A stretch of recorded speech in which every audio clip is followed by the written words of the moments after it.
Assalamualaikum sama gaay maa ngi nuyu ñëpp di ziar bu baax a baax di jaajëfal gaay yëpp di leen fàttali yéen a ngi seen biir canal Amzo TV officiel ñu ngi leen si jaajëfal bu baax a baax fekkante ne gan nga si chaîne bi nga abonné te bës cloche de notification yi pour ngay bañ di manqué suñ yeneen vidéo di ñëwaate yow si beneen nouvelle astuce rek naka ngay affiché deux applications sa kaw écran téléphone naka ngeen si affiché pour nga def loolu nag dana ñëw wan la naka nga leen koy defee léegi da ngay ibbi application yi nga xamante ne si ne moom nga bëgg mu affiché sa kaw écran téléphone ba pare léegi dañuy dem ñu wala naka nga koy defee léegi dañuy dem ñu ibbi suñ benn application lu si mel na YouTube ñu ibbi ko nii boo xoolee ibbi noonu suñ YouTube nii soo ibbee sa YouTube nii da ngay defaat partie nga génn léegi nga dem ibbiwaat beneen application boo xamante ne si ne moom nga bëgg mu affiché ndoo ci kaw écran bi léegi ñu dugg Facebook boo duggee Facebook boo xoolee ñoo ngi Facebook nii léegi da ngay defaat partie nga génn soo defee partie nga génn ba nekk ak yëru téléphone yi da ngay ñëw fii nii ci trois traits yi mu def application restant yi nekk fii léegi ban application lañ jëkkoon a ibbi li ci mel ne YouTube lañ jëkkoon a ibbi boo xoolee YouTube lañ jëkkoon a ibbi léegi da ngay ñëw fii ci kaw icône YouTube bi nii soo ñëwee ci kaw icône YouTube bi nga cliquer ci boo ci cliquer dina la indi fii bu la indee fii nga dugg fii mu indi la offrir en affichage fractionné nga cliquer ci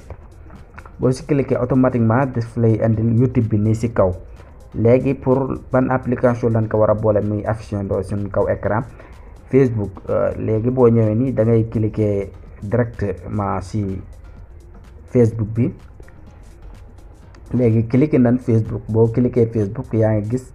na ñaari application yëpp am nañ ko suñ kaw écran téléphone Facebook bi ak YouTube boo xoolee YouTube bi moo nekk nii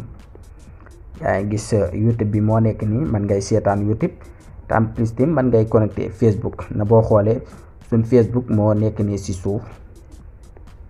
suñ Facebook moo nekk nii ci suuf suñu YouTube moo nekk nii ci kaw yaa ngi gis YouTube bi Facebook bi moo nekk nii ci suuf YouTube bi moo nekk nii ci kaw léegi nag boo bëggee installé amaat beneen application léegi da ngay ñëwaat comme fii nga duggoon ci deux traits yi nii nga cliquer ci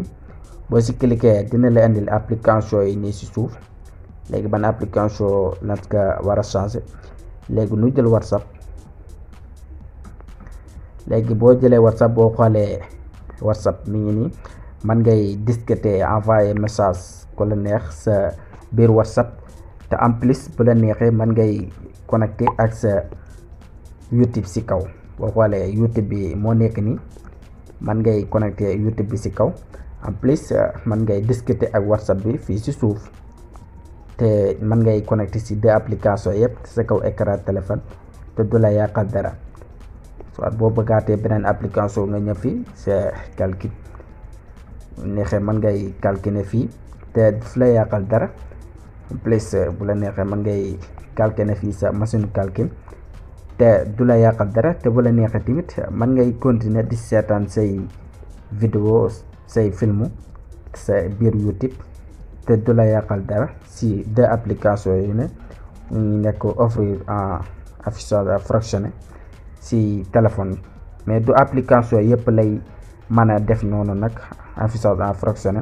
lu si mel ne Instagram du ko nangu moom boo ko defoon day dagg du nangoo nekk affichage fractionné boo ko defee daf koy dagg mais lu si mel ne yeneen application yi bu la neexee mën ngay connecté YouTube di connecté WhatsApp si même benn application bi la te ñaari application yi yëpp day affiché sa kaw écran de téléphone j'espère que ne astuce bi leer na te loolu leen andiloon seen biir canal Amzo TV officiel di wax ne ku si abonné gul rek nga abonné